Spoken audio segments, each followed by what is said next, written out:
Bonjour à tous, j'espère que vous allez excellemment bien. Alors j'espère que vous avez vu la première partie de cette vidéo sur le tournoi des destinations. On a parlé des deux premiers matchs du samedi, c'était Pays de Galles Italie et Écosse Irlande. Et maintenant on va s'attaquer au troisième match. Alors la débâcle, France-Angleterre, je ne vais pas faire le suspense plus longtemps, hein. Je pense que tout le monde a vu le résultat dimanche dernier. Défaite de la France 44-8 à Twickenham. Alors ce match, c'est un condensé des 4 dernières années. C'est vraiment un condensé des 4 dernières années de l'équipe de France, voire même des 6 dernières années. Un jeu offensif inexistant. Il n'y a pas d'autre chose à dire. L'essai qu'on marque dans le match, c'est un essai en contre. Alors, deux passes. Il n'y a pas de construction de jeu. Dès qu'on essaye de construire, on fait soit un en avant, soit on n'avance pas du tout. On n'a aucun impact physique sur la défense adverse. C'est catastrophique. C'est catastrophique. La défense, totalement nulle. Quand on se prend 44 points dans la gueule, de toute façon, on ne peut pas dire qu'on a fait un très bon match défensif. Les Anglais, ils n'ont vraiment pas forcé leur talent sur les essais. Souvent, ils nous ont eu dans la profondeur, par des petits ballons en fait au pied. Alors certes, des bons petits ballons au pied, mais on doit être plus performant en défense. La communication, très mauvaise.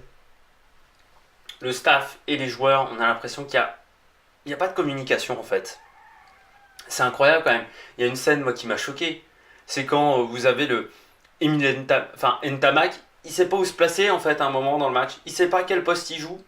Normalement, il est demi d'ouverture. Enfin, il sait pas s'il est demi d'ouverture, s'il est arrière, s'il est centre. Il sait pas à quel poste il joue. Pendant un moment, en deuxième mi-temps, il y a des changements. Je sais plus qui rentre sur le terrain. C'est incroyable. Il y a qu'en France en ce moment où ça arrive ce genre de choses. Et puis, j'ai envie de dire la fragilité mentale de cette équipe. On sait dès le premier essai qu'on ne va pas revenir dans le match, malgré le fait qu'on soit mené que 7-0. Enfin 5-0 même. On sait qu'on ne va pas revenir dans le match.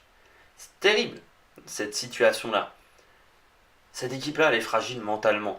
Moi, à chaque fois, je les entends en conférence de presse.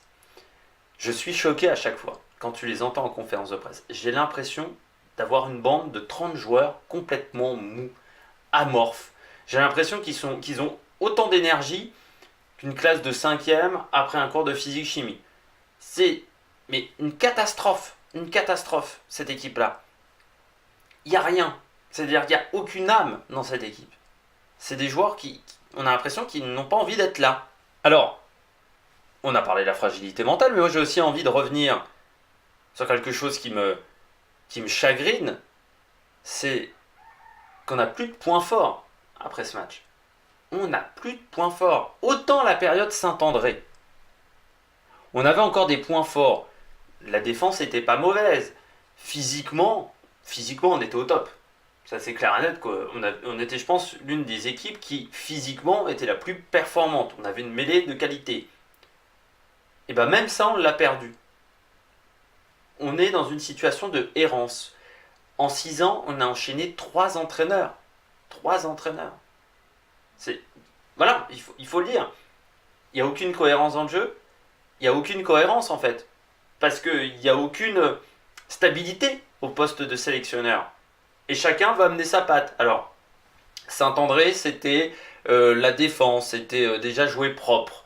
Derrière, on a eu Guinoves. Alors, Guinoves, c'était retrouver le Fenchflair, faire de la passe, faire de l'attaque, faire de l'offensive. Sauf qu'on n'est pas capable de le faire non plus. Et puis là, aujourd'hui, avec Jacques Brunel, bah, essayer de jouer, tout simplement. Essayer juste de jouer. Et pour l'instant, on n'y arrive toujours pas. Et c'est inquiétant. C'est inquiétant parce que on est quand même qu'à 8 mois de la Coupe du Monde. Même pas 8 mois, 6 mois de la Coupe du Monde. Et là, il faut très clairement se le dire, on est quand même parti pour finir éliminé à la fin du premier tour. Parce que je rappelle nos adversaires pour la Coupe du Monde. L'Angleterre, on vient de se prendre 44 points dans la gueule face à eux. L'Argentine. Alors certes, on a battu les Argentins à la tournée de novembre. Faut pas croire que les Argentins de la tournée de novembre, ce seront les mêmes à la Coupe du Monde. Ils auront fait une préparation de 3 mois, ils seront au top de leur forme. On a les USA. Là, normalement, si on perd vraiment face aux USA, c'est qu'on est vraiment tombé encore plus bas que le fond du trou. C'est vraiment qu'on est au fond du trou et qu'on creuse encore. Mais les Tonga, aujourd'hui, je ne suis vraiment pas sûr qu'on puisse battre les Tonga à cette Coupe du Monde. Et donc, à ce niveau-là, on finit troisième. Alors, on n'est pas qualifié pour l'écart. Ça sera déjà une catastrophe. Ça sera la première fois que ça nous arrive en Coupe du Monde, depuis la création de la Coupe du Monde en 87. Mais pire, c'est si on finit quatrième. Parce que si on finit quatrième, on n'est pas qualifié d'office pour la prochaine Coupe du Monde. Normalement. Alors, l'avantage, c'est qu'on est pays hôte. Donc, on sera quand même pris. Sans passer par un tournoi de qualification. Mais ça sera une catastrophe. Une catastrophe. Après, c'est peut-être aussi le résumé de ces 4-5 dernières années. On est aujourd'hui 10e nation mondiale. Enfin, voilà, on est 10e nation mondiale. On n'est pas capable, je pense, de battre des nations comme les Fidji. On est au même niveau que les Fidji, que le Japon. On est à ce niveau-là aujourd'hui. Je pense qu'il faut se le mettre dans la tête. On n'est plus capable de battre des grosses nations. On est 10e nation mondiale. Alors, moi ce match il est aussi intéressant, pourquoi? J'ai vu une équipe d'Angleterre qui m'avait déjà impressionné face à l'Irlande, parce que coller 32 points à l'Irlande, regarde ce qu'a fait l'Écosse, on voit que c'est compliqué. Mais c'est surtout pendant 30 minutes, j'ai vu le favori de la Coupe du Monde. J'ai vu les 30 premières minutes du match, je vois le favori de la Coupe du Monde avec les All Blacks et l'Australie. C'est peut-être vraiment, je pense qu'on a 3 nations qui sont dessus pour la prochaine Coupe du Monde. J'ai vu un jeu offensif, j'ai vu déjà du beau rugby pratiqué par l'Angleterre. J'ai vu une leçon de jeu au pied. Tout ce qu'il faut faire au jeu au pied, c'est ce qu'a fait l'Angleterre. C'est du jeu au pied intéressant. C'est bien, c'est que dans ce match-là, on voit tout ce qu'il faut faire au jeu au pied du côté de l'Angleterre, et tout ce qu'il ne faut pas faire, c'est ce qu'a fait Morgan Parra et la France. Je reviendrai dessus dans mes plus et mes moins. Et puis, j'ai vu une équipe qui, moi, me fait vraiment dire que ce sont les favoris, que déjà dans le groupe de poules dans lequel on sera également, c'est l'équipe qui pour moi va finir première, sans vraiment forcer en plus vu le groupe, parce que l'Argentine, c'est plus forcément non plus la grande Argentine de 2015 ou de 2011. Pour moi, c'est vraiment une équipe formidable. L'action du match, eh ben, c'est le premier essai. 1 minute de jeu. Alors, il faut expliquer qu'en 1 minute de jeu, techniquement, on ne peut pas faire grand-chose en rugby. Et là, il s'est passé pourtant beaucoup de choses. On a vu un résumé des 4 dernières années de l'équipe de France avec cet essai. Alors, nous sommes dans les 40 mètres à peu près dans le camp anglais.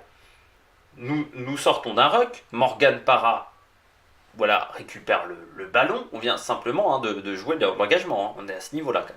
Il sort le ballon, il fait une passe. Camille Lopez décide de faire une passe à Guillem Guerrado. Sauf qu'il surprend totalement Guillem Guerrado, parce que là encore le problème de communication et le jeu offensif qui est inexistant dans cette équipe de France. Il fait un en avant, le ballon est récupéré par les Anglais, qui vont tout de suite jouer dans la largeur. La défense française ne se replie pas assez vite. Elle ne se replie pas assez vite au niveau de la largeur, c'est-à-dire qu'elle ne se décale pas assez rapidement. Donc là encore, une défense nulle. Et puis surtout, à la fin, on se fait avoir en profondeur dans le pied. Et puis tu t'aperçois surtout que Yoann Dugé, il court pas du tout pour aller chercher le joueur. Parce que James May, il résiste à un plaquage. Johnny May, pardon, il résiste à un plaquage, le joueur anglais qui marque, l'ailier. Mais c'est surtout que derrière, personne ne va aller le chercher. Personne ne va aller chercher le plaquage. Il marque, on dirait qu'il est sur une autoroute, le mec. Il marque tout droit. Et personne ne va essayer de la gripper. C'est un résumé des 4 ans de l'équipe de France. Et c'est pour ça qu'on n'a pas pu gagner le match. Parce que quand tu fais ça dès la première action, tu ne peux pas te relever. Ça, c'est clair et net. Alors, les tops et flops du match. Du côté de l'Angleterre, du côté des tops, il y a beaucoup de choses à dire. Ça, c'est pas très compliqué. Le jeu au pied.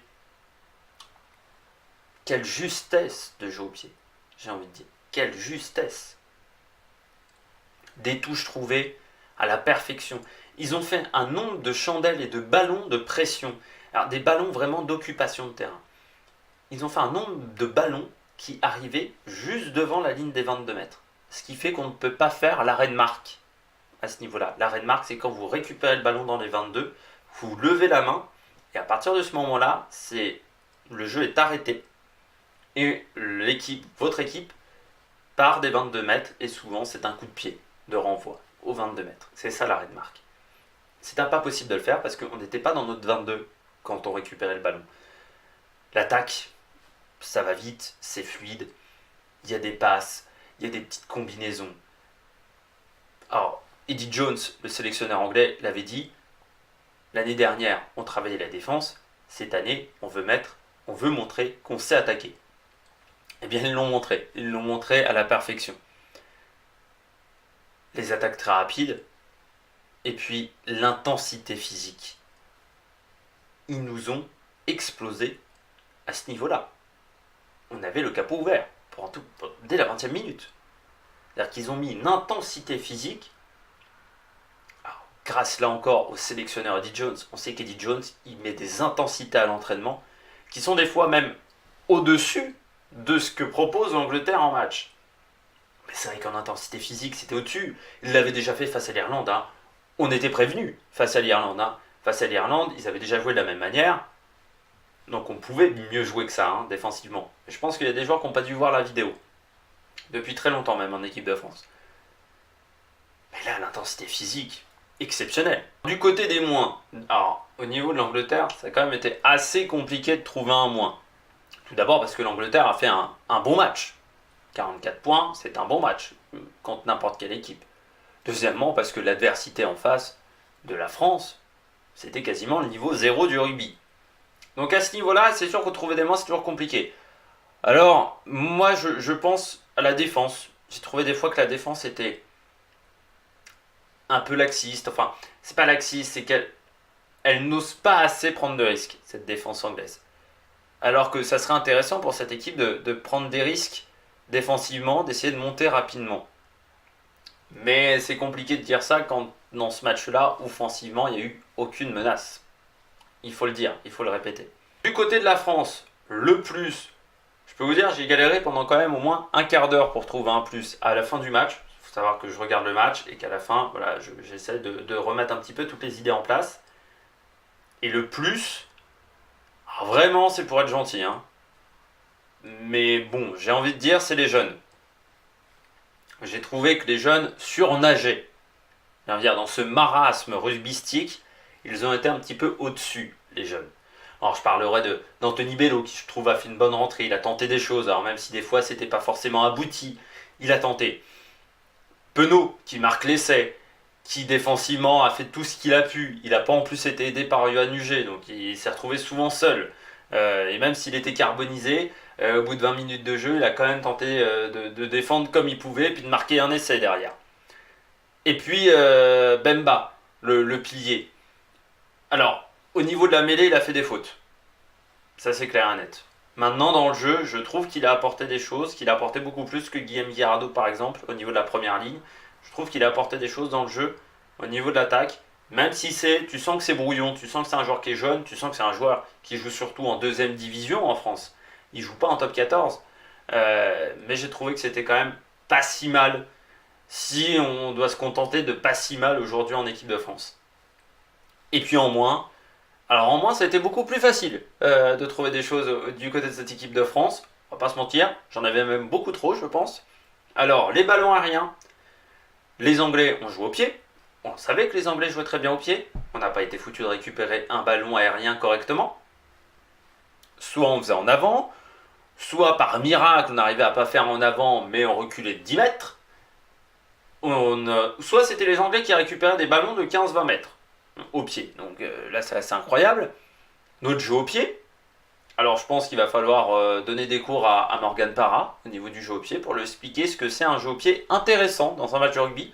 Parce que j'ai l'impression qu'il ne maîtrise pas ce domaine-là. La défense, à chaque fois prise de vitesse, pas assez d'agressivité, pas assez de tout dans cette défense. Pas assez également d'intelligence, on s'est fait avoir aussi, on a été mis en faute, beaucoup trop souvent, on n'a pas été présent en défense. L'organisation, je vais pas revenir sur Ntamak et la situation buesque qu'on a connue vers la 65e, 70e minute. Et puis l'attaque. L'attaque, pas bonne l'attaque. Aucune attaque performante. Pas d'attaque construite. On n'est pas capable de faire une attaque construite aujourd'hui en équipe de France. J'ai l'impression. C'est-à-dire que soit on fait un en avant, soit on n'avance pas, mais pas d'un mètre face à une défense qui est placée. Et la défense anglaise, et pour moi, je trouve que la défense irlandaise est meilleure, par exemple. On peut trouver encore que cette défense anglaise est parfaite. Mais encore une fois, on n'a pas réussi à les prendre de vitesse. Et pourquoi on ne les prend pas de vitesse? Parce qu'on sort notre ballon extrêmement lentement dans les zones de ruck. Le ballon, j'ai l'impression qu'on prend 10, 15 secondes, 20 secondes pour sortir le ballon. Alors autant te dire qu'en face, ils ont eu le temps de se replacer depuis 10 minutes, les mecs. Parce que c'est beaucoup trop lent. Un ballon dans un ruck, faut pas qu'il reste plus de 5, 6, 7 secondes. Faut que ça apporte de la fluidité dans le jeu. Là, il n'y a aucune fluidité, c'est lent, c'est mou. Forcément, on peut pas contrer une équipe comme l'Angleterre, qui défensivement a quand même des bases. Alors comme vous avez l'habitude, les top joueurs maintenant, du côté de l'Angleterre, c'est extrêmement simple en fait de trouver qui est le top joueur. C'est Johnny May. Johnny May, très bon match, très bon match. 3 essais de Johnny May pour un ailier. Il a été performant. Très actif pendant tout le match. Le premier essai, il est là. Il est encore présent en deuxième mi-temps. Moi, j'ai trouvé qu'il a fait un match solide. Il n'y a pas grand-chose d'autre à dire. C'est solide, c'est performant. C'est un joueur qui sera titulaire pour la prochaine Coupe du Monde, qui sera l'une des stars de la prochaine Coupe du Monde. Bon, voilà, même s'il est peut-être sous-estimé un petit peu en Angleterre parce qu'on voit plus Ashton. Là, j'ai trouvé qu'il a fait un match vraiment de grande qualité. Alors, en moins, ça n'a pas été simple, parce qu'il y a peu de joueurs anglais qui ont fait un mauvais match. Alors, si je suis méchant, je cite Owen Farrell, parce qu'il a raté 2 transformations, et qu'un joueur dans une grande équipe internationale ne doit pas rater 2 transformations dans un match. Parce que quand des fois ça se joue aux pénalités, aux transformations, des fois un match de rugby ça se joue à 2 points, 3 points. C'est bizarre, c'est une transformation, voilà. Qu'une transformation ratée, ça peut avoir des conséquences importantes. Heureusement là, la France n'en a pas du tout profité, mais on était à un tel niveau de catastrophe rugbystique, de toute façon on ne pouvait pas en profiter. Et puis Chris Ashton, parce que Chris Ashton, normalement il était venu là pour marquer. Eddie Jones l'avait sélectionné pour l'équipe de France, pour le match face à l'équipe de France, pour qu'il marque des essais. Et au final, c'est Johnny May qui en a marqué. Et j'ai trouvé que du côté de Chris Ashton, ça marchait moins. Alors il a marqué un essai de pénalité sur la faute assez grossière même. Voilà, qui au début de deuxième mi-temps, la faute de je sais plus qui commet la faute, je vais retrouver, c'est pas Bastaro, je ne sais plus qui fait la faute. Je dirais, tiens, en passant de Bastaro, voilà, c'est un peu désordonné maintenant. J'avais envie de parler des cadres. Les cadres de l'équipe de France, j'ai oublié de le faire avant. Les cadres de l'équipe de France, inexistants, mais à un niveau extrême. UG, une catastrophe en défense. UG catastrophique en défense. Offensivement, il permet le deuxième essai. Donc voilà. Bastaro, il y a quand même un truc assez formidable. La première fois que je l'ai vu dans le match, 53e minute. Il fait une avancée offensive de 10 mètres. C'est même pas une grande avancée offensive. Avant la 53e minute, Bastaro, je sais pas où il est. Para, Guirado, capitaine en mousse.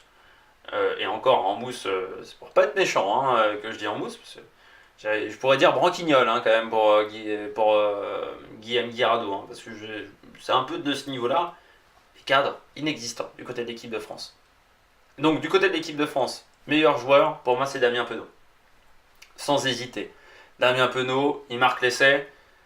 Défensivement, il a essayé de faire ce qu'il pouvait, mais c'était pas vraiment facile. Et puis il a tenté également de bien défendre, mais il était tellement esselé qu'au bout d'un moment, au poste où il était obligé de craquer. Et puis en moins, là c'était pas compliqué du côté de l'équipe de France, Morgan Parra. Donc le jeu au pied, néant.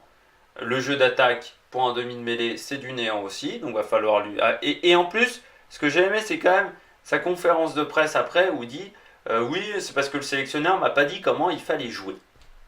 Alors je voudrais quand même rappeler à Morgan Parra qu'il a 30 ans, ça fait quand même une dizaine d'années qu'il joue au niveau top 14 à Clermont, qu'il a déjà il doit avoir une cinquantaine de sélections déjà Morgan Parra quand même en tant que joueur.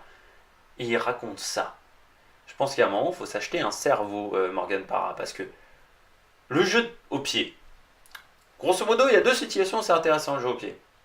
Soit tu fais des chandelles, soit tu fais des ballons juste devant la ligne des 22 mètres, soit tu essaies de trouver une touche en faisant un rebond. Le jeu au pied de Morgan Parra, c'est quand on est acculé dans les 22 mètres aussi, c'est dégager le ballon le plus loin possible quand on est dans ces 22. C'est pas faire une touche à 10 mètres. Parce qu'il a fait une touche. Tu sais, c'est le genre de touche que tu fais dans Rugby Manager, dans Rugby 08. C'est ce grand jeu de rugby, le dernier grand jeu de rugby peut-être. Où tu sais, tu t'essaies de faire un coup de pied avec un talonneur. Il nous a fait les mêmes, hein. C'est-à-dire la touche à 2 cm de là où tu as tiré, c'est quand même magnifique. Il y a un moment, il y a une action avec Camille Lopez aussi. Les mecs nous ont envoyé du rêve. Bon, ce match, qu'est-ce qu'on peut en penser en termes de la note? Moi, je vais mettre 7 sur 10. Pourquoi? L'Angleterre fait un bon match. La France fait un match catastrophique. On a donc un déséquilibre entre les deux équipes. Alors moi, je me suis passionné du match de l'Angleterre. J'ai trouvé qu'ils ont vraiment apporté vraiment du bon rugby. Mais comme la France joue extrêmement mal, on ne peut pas mettre mieux comme note. Pour mettre un 9, un 10, il faut que les deux adversaires soient du même niveau et jouent aussi bien l'un que l'autre. Et c'était pas le cas dans ce match. Bon, pour finir, dans cette vidéo qui est longue comme d'habitude, on va parler du classement. Alors le classement, vous l'avez en image. Deux équipes peuvent encore jouer le Grand Chelem et elles se rencontrent lors de la prochaine journée. C'est l'Angleterre et le Pays de Galles. L'Écosse est troisième avec 5 points devant l'Irlande à 4 points.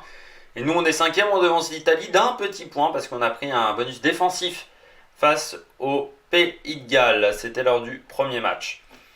Bon, alors pour la prochaine journée, c'est donc à la fin de la semaine, ce week-end, le week-end prochain, week-end du 23 et du 24 février. On a donc 3 matchs. On commencera par France-Écosse. Ça sera le premier match de samedi au Stade de France. Bon, je sais pas comment penser de France-Écosse. L'équipe de France là, est en train de subir 2 semaines extrêmement compliquées pour préparer un match. Vu la branlée hein, qu'ils se sont pris, il faut dire le mot tel qu'il est. Moi je pense que l'Écosse va avoir envie de concrétiser ses occasions. En plus, je pense que la France ne fait plus peur hein, aux adversaires britanniques. Fait peut-être peur encore à l'Italie et encore. Je pense qu'on est parti quand même pour jouer une finale face à l'Italie en dernier match de ce tournoi des destinations pour savoir qui aura la cuillère en bois. Donc France-Écosse, moi je pense victoire de l'Écosse. L'Écosse, offensivement, ils sauront saisir leur chance. Je pense ça peut mieux que face à l'Irlande. Pays de Galles-Angleterre. Pays de Galles-Angleterre. Alors là, c'est un match où, pour moi, c'est indécis. Comme je vous le disais dans la première vidéo, le Pays de Galles, pour moi, j'ai l'impression qu'ils s'adaptent à leur adversaire. Alors leur adversaire, là, c'est l'Angleterre. C'est, je pense, la meilleure équipe en ce moment en Europe. De l'hémisphère nord, même, si on prend un peu plus large. Donc pour moi, victoire de l'Angleterre, mais étriquée face à une équipe du Pays de Galles qui sera solide et qui a préparé ce match, je pense, depuis très très très longtemps. Donc je m'attends à un match serré. Moi je pense une victoire de l'Angleterre quand même, parce que au niveau du talent offensif, je trouve que c'est un peu supérieur au Pays de Galles, mais c'est un match, je pense, qui sera serré. De toute façon, il sera serré parce que l'équipe qui gagne, après derrière, elle peut faire le grand chelem. Et à 6 mois de la Coupe du Monde, ça met en confiance. Et puis, le dernier match, pour conclure, Italie-Irlande. Je pense que c'est même plutôt Irlande-Italie, hein, parce que j'ai juste regardé les deux équipes. Bon, là normalement, je pense que l'Irlande est au-dessus. Surtout l'Irlande, c'est voilà, a retrouvé sa confiance face à l'Écosse. Donc moi, je dirais plutôt victoire de l'Irlande, surtout que l'Italie. On sait qu'ils ont des fois un peu du mal en troisième, quatrième match du tournoi à destination parce qu'ils n'ont pas un effectif pléthorique, qu'ils ne peuvent pas tourner comme ils veulent. Mais si l'Italie continue de jouer, ça devrait être un match plaisant quand même, cette Italie-Irlande. Donc, bah, on se retrouve en début de semaine prochaine pour faire le point sur cette troisième journée du tournoi destination, pour voir si la France a perdu, si mes pronostics n'étaient pas si mauvais que ça. Et puis surtout, n'hésitez pas à commenter en bas de la vidéo ou à envoyer des mails si vous avez envie. N'hésitez pas à mettre un petit pouce bleu, à vous abonner à la chaîne parce que les vidéos vont arriver très rapidement maintenant. Puis j'espère surtout que vous avez passé un bon moment voilà, devant ce programme. J'espère donc vous retrouver pour une prochaine vidéo. Allez, ciao!